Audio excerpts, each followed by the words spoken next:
Okay, so we're going to get started here in just a minute. You should see on your screen right now just a large PowerPoint. We're going to have video off and on with that as well, and just see how that goes. So let's move that to here, and I want to welcome you all. We're glad that you could be here with us. All right. So we are glad that you could be here with us. We're excited about the opportunity to teach in this format and see how it goes. I'm still working on some technology issues, so we will see how that works out as well. But we're glad that you could be here with us to walk through this lesson together. I got to tell you, it has been quite a challenge to get all this technology pulled together and be able to walk through it in a way that works well, but hopefully we'll be able to do that and get through this a little at a time. So you can see the slideshow there over the top of my wife's face. Unfortunately, she is actually behind. Let me see if I can lower this down a little bit. Bring it up. There she is. Now I got her wedged in between the PowerPoint and the little banner down there at the bottom. So we're glad that you could be here and be a part of things as well. We want to turn to the book of Ecclesiastes. That's where we find ourselves, is in the book of Ecclesiastes.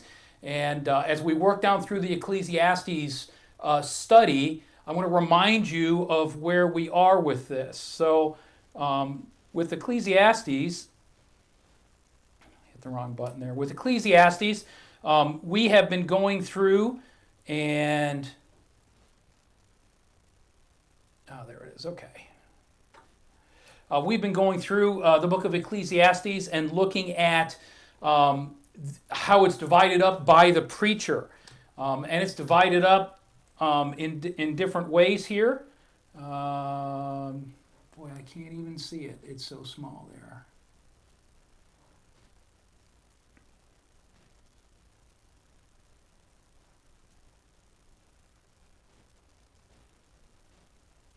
Wow. Well, I didn't think through that. I can see it big on my screen here, but I cannot see what it looks like on your screen. So give me just a minute to see that. Oh, there it is. Okay. So, yeah, we've got the preacher, and we've looked at how it's divided up there for the preacher. And we're under actually Roman numeral number 3 now, that the preacher explains the meaning of life. The preacher explains the meaning of life. And last week we talked about the meaning of life is granted labor. That is the gift that he has given us. The meaning for life was that indeed we actually labor in life. And we saw that, I mean, we can even look back into the very beginning of time in the Garden of Eden with Adam and Eve themselves. And certainly with Adam and Eve, that was a reality. Before there was ever sin in the world, God gave Adam and Eve jobs to do. And one restriction. I mean, part of the restriction was that they were not to eat of the tree of the knowledge of good and evil. But he also told them that it was their job to take care of, to labor in the garden itself, so that they would dress and keep the garden. So labor itself, the meaning of life itself, in part, is the labor that God grants us to do. It gives us a sense of satisfaction and accomplishment. It helps us to exercise, if you will, our God-given principles and values that he has given us that reflect that nature. So we are actually looking at that right now as we walk down through this time together. So today I want to talk to you about the meaning of life is defined labor. In chapter 9, verses 10 through chapter 10, verse 20, God gives us through Solomon, through the preacher, an understanding of the meaning of life in how labor itself is defined for us. How is labor itself defined for us? And we can see that come in a number of different ways. But we can say it in this fashion.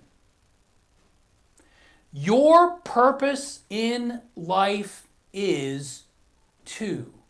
Your purpose in life is to. Now I'm going to put this on the main screen because that's going to make it easier for me to talk with you, not worry about the video so much, and I'm able to see it a little bit better here as well, to be able to see what's going on there. So, the first part I want us to see as we come down, starting in verse 10, is that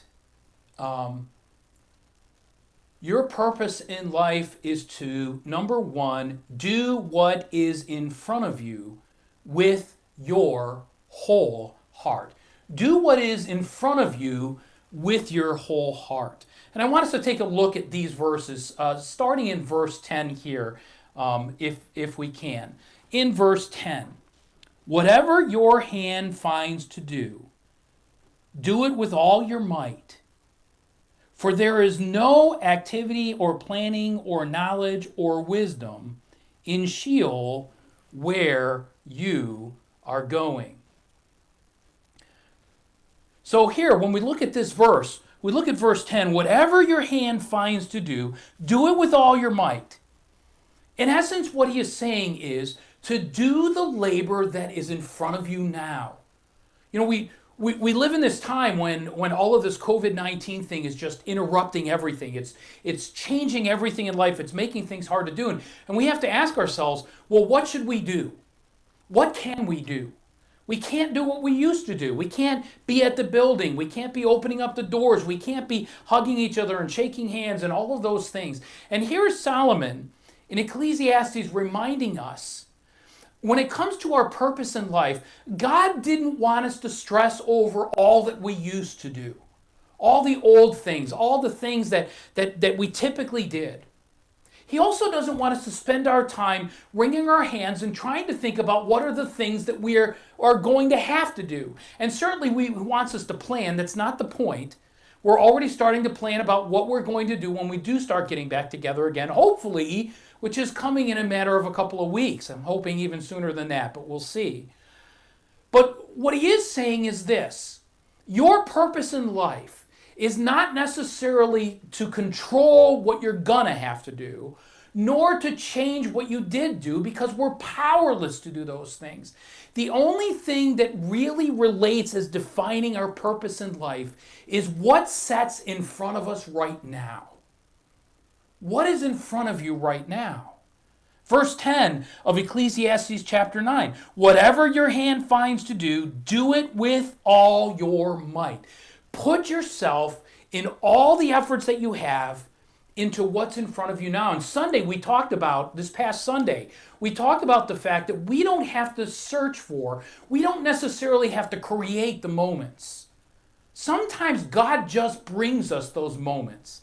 He brought that moment with Glenn, as Glenn was witnessing to this guy with the tire. He's brought these opportunities to me as well in different ways as we connect virtually on the internet. Listen, God brings us the opportunities. We don't have to invent them. We just have to seize the moments with the ones that we have, whether it's with our neighbors, the people at the car shop, the people at the grocery store, the people that we talk to when we're out walking or we're outside. We don't have to get within 6 feet of anybody to do the opportunities that God presents to us as believers, and to give a word of encouragement, to share Christ with them, to encourage them in their spiritual walk. And the second part of verse 10 is interesting. For there is no activity or planning or knowledge or wisdom. So listen to that. No activity, no planning, no knowledge, no wisdom in the grave. That word Sheol is not really talking about the place of punishment itself. It's talking about once we go to the grave. Remember earlier, we were talking about the fact that the birth is not as great as the death, as mourning. Why? The celebration of birth is significant, but it's not as great as mourning, because once we get to the point where we're mourning the end of somebody's life, there is nothing more for them to do. So our purpose in living now is not to worry about what is coming. It's not to focus so much on what is past and try and control either one of those things. The idea is control. But simply just for us to focus on controlling what is in front of us right now. And that's what we're doing. We're trying to control what is in front of us right at this moment. But there's a second thing as well. There's a second part that we are to look at. The meaning of life is defined by labor itself. I think I'm in the wrong place. Your purpose in life, oh, here we go, is not only to do what is in front of you now, but it is to do to do what is now instead of what might be. And this ties into it as well. Do what is now instead of what might be. And when we look at this, we can look at verses 11 and 12. I again saw under the sun that the race is not to the swift, and the battle is not to the warriors, and neither is bread to the wise, nor wealth to the discerning, nor favor to men of ability. He's saying that the end of the race, what we're striving for, doesn't always go to those who are swift warriors, neither to the bread of the wise, nor to the wealthy, nor the discerning, favor of men. For, at the end of verse 11, time and chance overtake them all. Have you ever heard the phrase, I was in the right place at the right time? That's what he's talking about. The race doesn't always go to the one who is striving the hardest, the smartest, the strongest, the fastest. Simply put, time and chance overtake everything. Moreover, verse 12, man does not know his time. Like fish caught in a treacherous net and birds trapped in a snare, the sons of men are ensnared at an evil time when it suddenly falls on them. It just happens. Tonight, Edie and I were watching a little thing about the Sanoans, which is off the island of Crete. They were an ancient tribal people there on the island of Crete that built this massive infrastructure on the island until at least they think, a volcano erupted. This is before the days of the establishment of the nation of Israel. And an eruption of a volcano completely just swallowed them up. All of their advancements, all of their culture, all of their society was at one moment changed. It didn't matter who was the strongest, who was the fittest, who was the smartest, who was the wealthiest. It simply just came to an end. That's what this verse is talking about. Man doesn't know his time. It doesn't necessarily go to the strongest, to the fastest, to the swiftest. Simply put, just do what is now instead of what might be. This is the challenge that some people have that are visionaries, and we need visionaries. We need people that look to the future and are inventive and come up with all kinds of ideas of things that might be or that we might be able to do. But ultimately, when the end comes, we still have to do simply what is right now. Our purpose in life is not to control tomorrow, or to plan for tomorrow in a way of assuming that tomorrow is going to be exactly how we want it. Even in the New Testament, it's talked about this, right? Some plan to go into the city today or tomorrow, but it's irrelevant because God is in control of what tomorrow brings. We simply have to focus on today. Do what is in front of you with your whole heart, and do what is now instead of what might be. Do what is now instead of what might be. In addition to that, do what is right, whether it is popular to do or not. Do what is right, whether it is popular to do or not. This is interesting. Look at verse 13. Also, this I came to see as wisdom under the sun, Solomon said, and it impressed me. There was a small city with a few men in it, And a great king came to it, surrounded it, and constructed large siege works against it. But there was found in it a poor, wise man, and he delivered the city by wisdom. He delivered the city by wisdom. I want you to see what that looks like here. He delivered the city by wisdom. There we go. So I'm going to bring that up so that you can see where we are there. In fact, I may just leave it there for a while because it's just simply easier for me to see. Do what is right, whether it is popular. Here is this poor man who was able to deliver the city by his wisdom. Yet no one remembered that poor man, verse 15 said. So I said, wisdom is better than strength, but the wisdom of the poor man is despised, and his words are not heeded.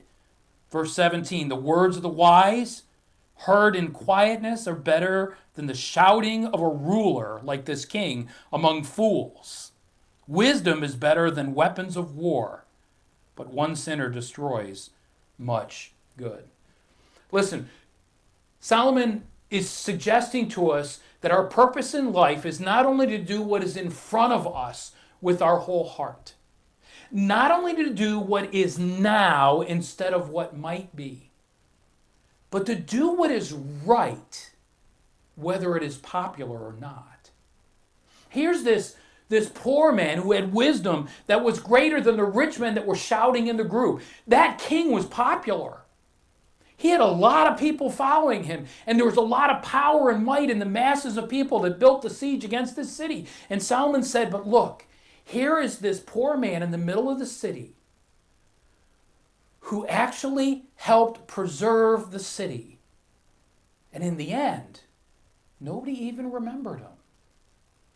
Modern day, we strive so much to make ourselves a legacy that we can leave behind in our name.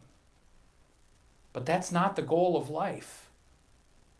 And here he's reminding us that, look, our job, our purpose in life is not only to do what's in front of us and to do what is now instead of what is future because we can't control it, but that we are to do simply what is right to do of that which is in front of us, whether it's popular or not.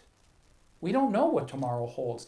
If this period of time with the coronavirus and everything else doesn't remind us that we don't control tomorrow. And simply all the questions, we can certainly discern all the things that are coming. We can certainly discern all we can certainly discern all that we're struggling with and what is going to come and how we might want to do things. But ultimately, in the end, it gets to the point where we realize in this that because there's so many variables between should we be isolated, should we not, should we listen to the restrictions, should we not, should we obey this and that, is this real, some things don't add up, what do we listen to, what do we do?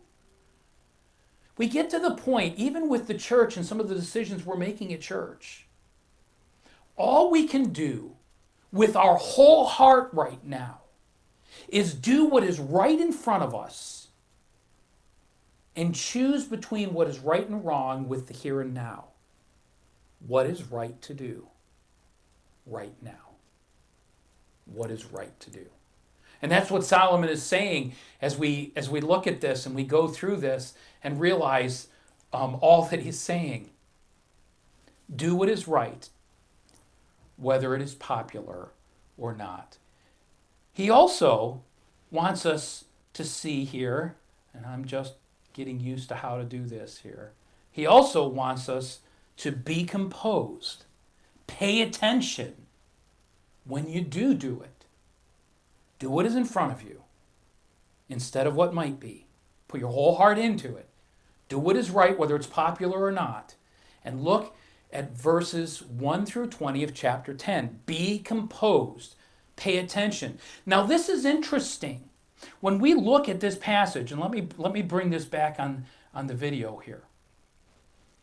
When we look at this passage, I want you to see something. This is, if you can see it, I don't know if you can see it, a paragraph form. I know you can't read that. I don't want you to read it.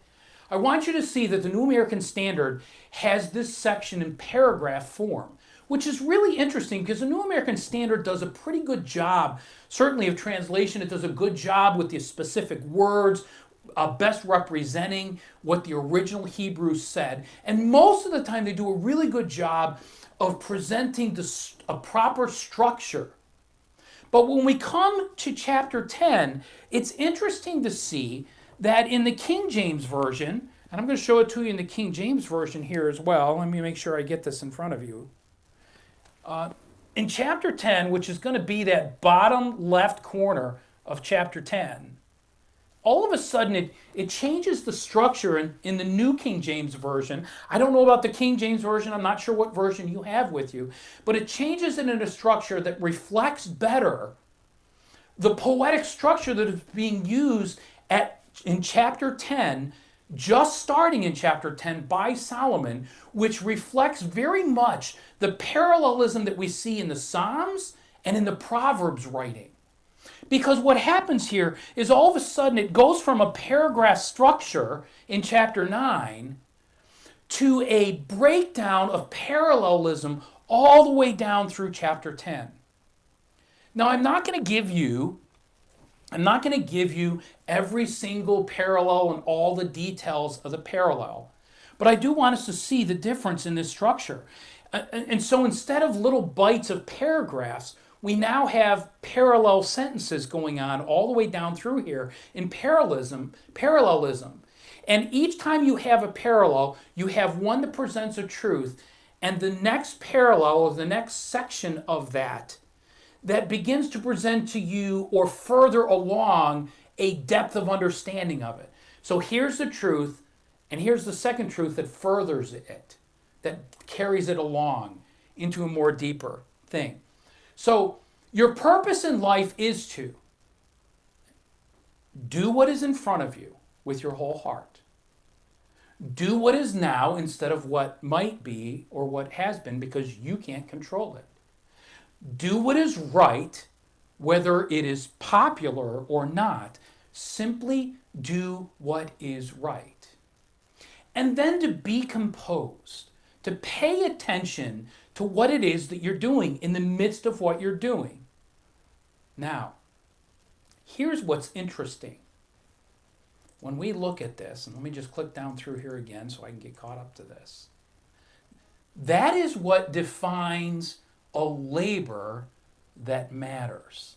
That is what defines a labor that matters, which is your purpose in life. Now, I'm going to get to verses 1 through 20 in just a minute. But this is what defines a labor that matters in life. And a labor that matters, that is what your purpose in life is. To do a labor that matters. Have you ever thought about the fact churches as a whole probably do a lot of things, only a portion of which truly matter for eternal things?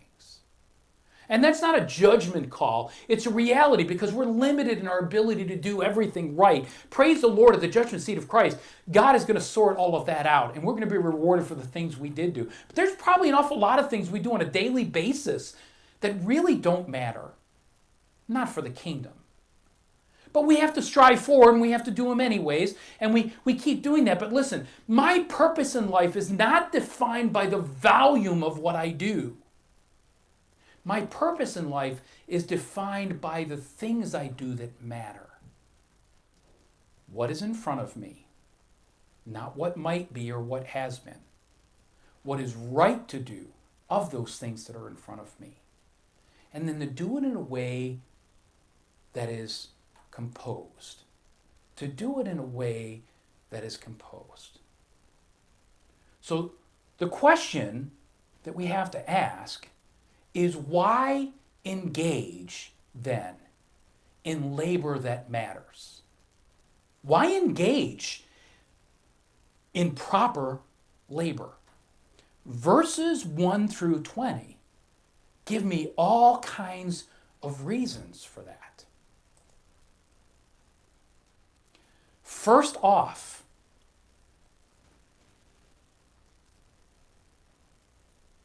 well, let me change this back. Sorry about this. Just takes me a minute. First off, it gives focus. It gives focus. I want you to look at verses 5 through 7. All right, we'll start with verse 1.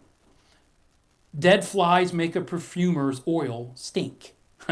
So a little foolishness is weightier than wisdom and honor. A wise man's heart directs him towards the right, but the foolish man's heart directs him toward the left. Even when the foot walks along the road, his sense is lacking, and it demonstrates to everyone that he is a fool. If the ruler's temper rises against you, do not abandon your position, because composure allays great offenses. That's the focus. That's composure of the last point. That's the composure. It gives us focus. Look at verses 5 through 7. There is an evil I have seen under the sun, like an error which goes forth from the ruler. Folly is set in many exalted places, while rich men sit in humble places. I have seen slaves riding on horses, and princes walking like slaves on the land. He's saying, look, engaging in proper labor gives me right focus. He's saying, here's a wealthy man that is walking while the slave is riding. Why? Because engaging in the proper labor with the right heart, full heart, with what is right here and now before you, which is right to do, whether it's popular or not, helps to give you focus in life. So that even if you're the servant, you're going to be the one riding the horse. It's one who is able to keep the flies out of the perfume, right? Verse 5 keeps an error going forth from the ruler. In verse 6, folly is set in many exalted places, while rich men sit humbled. Why? Because they didn't focus on what was in front of them now. They didn't do what was right to do, even though it wasn't popular. They didn't keep their composure, their focus. Why engage in proper labor? It gives focus, and it also avoids pitfalls to success. It also avoids pitfalls to success. Look at verses 8 through 10 here. He who digs a pit may fall into it, and a serpent may bite him who breaks through a wall. That's the parallel. The first sentence, the first part of the sentence is the truth, and the next part of the sentence furthers it along, right? You dig a pit that you fall into, and then a serpent comes through the wall and bites you and breaks through. He who quarries stones may be hurt by them, and he who splits logs may be endangered by them. Both of them further along the idea that you may be doing these labors, but in doing these labors, you might find this pitfall where the rock falls on you, the tree falls on you, and it stops what you're doing. Listen, focus, keeping your mind of composure, focused on what is before you and doing it right, helps you avoid the pitfalls that allows you to succeed in the first place. Focus on what is right. It gives focus, it avoids pitfalls, and it protects. I want you to see how it protects as well. Verse 11, if the serpent bites before being charmed, there's no profit for the charmer. Words from the mouth of a wise man are gracious, while the lips of a fool consume him. Can you feel from each line to the next? It just keeps moving the thought along. Each first part of the verse presents a truth and then gets further by the second line. Look at verse 15. The toil of a fool so wearies him that he does not even know how to go to a city. Woe to you, O land, whose king is a lad, and whose princes feast in the morning. Blessed are you, O land, whose king is of nobility, and whose princes eat at the appropriate time for strength and not for drunkenness. Through indolence, the rafters sag, and through slackness, the house leaks. It's interesting as you go down through verse 16, you can see very clearly how the idea of engaging in proper labor, that which is in front of you, that which is right, as you do it with your whole heart, as you go through those steps and keep your composure, engaging in that kind of labor, it gives you focus, it avoids the pitfalls, it protects you so that your toil is not in vain. The fools multiply their words, verse 14. The toil of a fool wearies him, and he doesn't, because he's being foolish and he's not staying focused on what is right and what is before him. He's too worried about tomorrow or too struggling over the past. But being engaged in composure, keeping your composure and your focus, it gives focus. It avoids pitfalls. It protects. Verse 17, it helps you to prioritize. It helps you to prioritize as well. And we started reading that. Blessed are you, O land, whose king is of nobility, who eats at proper times. Instead of getting distracted by all the celebrating and all of those things, and you don't even notice there in verse 18 that the house has fallen down around you. Here you are just engaging in folly, and the house is falling down around you. So we look at all of these things. Why engage in proper labor? It gives you focus. It avoids pitfalls to success. It helps prioritize. And then in verse 20, I want you to see verse 20 as well. It clarifies perspective. It clarifies perspective. Look at verse 20. Furthermore, in your bedchamber, do not curse a king, and in your sleeping rooms do not curse a rich man. For a bird of the heavens will carry the sound, and the winged creature will make the matter known. It clarifies your perspective. What it helps you to do is it aids you, and let me move back to the camera here for just a minute. What it does is it aids you. When you are practicing what is before you and doing what is right even if it's not popular, and making sure that you keep that right focus, it gives you that focus that protects you from getting distracted. It helps you to avoid the pitfalls to success. It protects you in the midst of all of those things as well. And it helps you to prioritize what's important instead of doing the banquet. You're paying attention to what needs to be done around you as well. And it clarifies your perspective. You're not worried about the popular guy that's out there, the rich guy that's out there, the powerful guy that's out there, the guy that has the big following that's out there, the guy that looks like he has success, because you're just worried about succeeding about what's in front of you with your whole heart, with the right heart, because it's right to do, whether it's popular or not. It helps to clarify perspective. Defining what labor does to be engaged in defines defining what labor to be engaged in gives protection and clarity to the meaning of life. Let me bring that back up for you.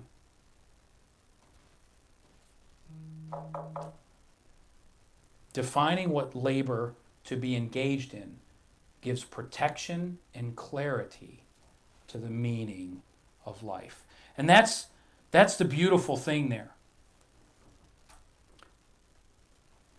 So listen, when we go down through this and we look at this, talking about verse 20, in your bedchamber do not curse a king, in your sleeping rooms do not curse a rich man, for the bird of heavens will come and carry away the sound, and the winged creature will make the matter known.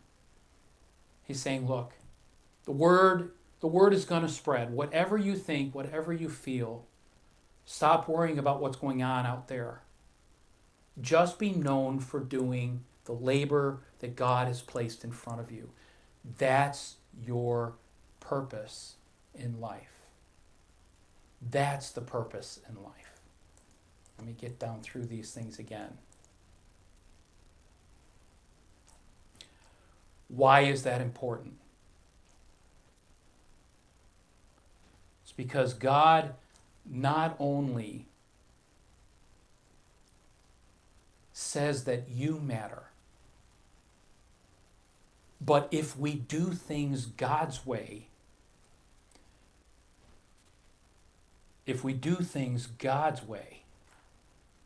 God says what He helps you do makes it matter.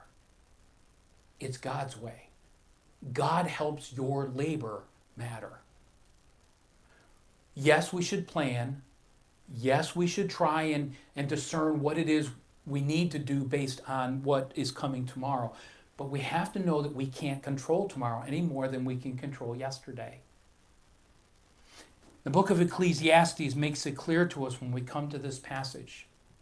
We are to do the right kind of labor, a defined labor for us. And as we come to this passage, we see that the labor that's defined for us is a labor that is placed before us now. Just like we talked about Sunday, the labor that God brings before us, the here and now. Why do right labor? Why do it the right way? Why stay focused and keep our composure in the midst of it? Because it gives us focus. It helps us to avoid the pitfalls to success. It protects. It helps prioritize. It clarifies my perspective, so I'm not worried about what the king or the rich man is doing, or the popular man, or the good-looking man, or the guy who runs good tech, right? Because defining what labor to be engaged in gives protection and clarity to the meaning of life.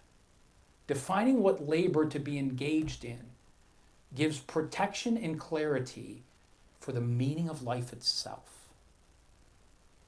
And God is the one, when He places that labor before you and you do it in the way He says, God is the one who helps your labor matter. It's not up to you. It's not all on your shoulders. He's just encouraging us. Do what is in front of you. Do it with your whole heart. Do it because it's right to do, whether or not it's popular. And keep your composure, knowing that keeping your composure and doing it the right way gives you focus, protects you from pitfalls, keeps you prioritizing what is important right now, and it clarifies your perspective. You stop worrying about the other guys. That's what gives you meaning in life. The here and now, not what comes tomorrow. Let's close in a word of prayer. Dear Heavenly Father, we thank you, Lord, for Solomon. Thank you for giving us, through his writing, the beauty of this reality. We can't control the future any more than we can control the past. You want us to plan, but when it comes to the labor we are to do, simply do what is in front of us, what is rightest to do, whether it's popular or not. Help us to keep our composure so that we might find focus, avoid pitfalls, experience your preservation. As you, Lord, make our labor matter. Lord, we don't have the power to make our labor anything significant outside of your hand in it. and we surrender to that. Lord, help us to be doing what we can, not frustrated with what we can't, not worried about what others are doing, just to do what is in front of us. We pray in Jesus' name. Amen. Thank you all for putting up with the technology. I hope it streamed okay. I know there were times, extended times, when I left the slide on the screen there, and that's okay. But we're happy to have you all be a part of things and be able to join us in this kind of study. And maybe if we can get somebody working the technology for me so that I can just focus on the teaching part itself, that might even simplify it. It's a lot of roles to play when you're doing the technology and everything else, but we're glad that you could be a part of things and trust that our study through the book of Ecclesiastes, as we almost bring it to a close, is something that has been valuable to you and something that maybe you've never done before in your life. So we're going to keep working through it and trust that God will give us a blessing through it as well. Thank you all for joining us. Have a wonderful night.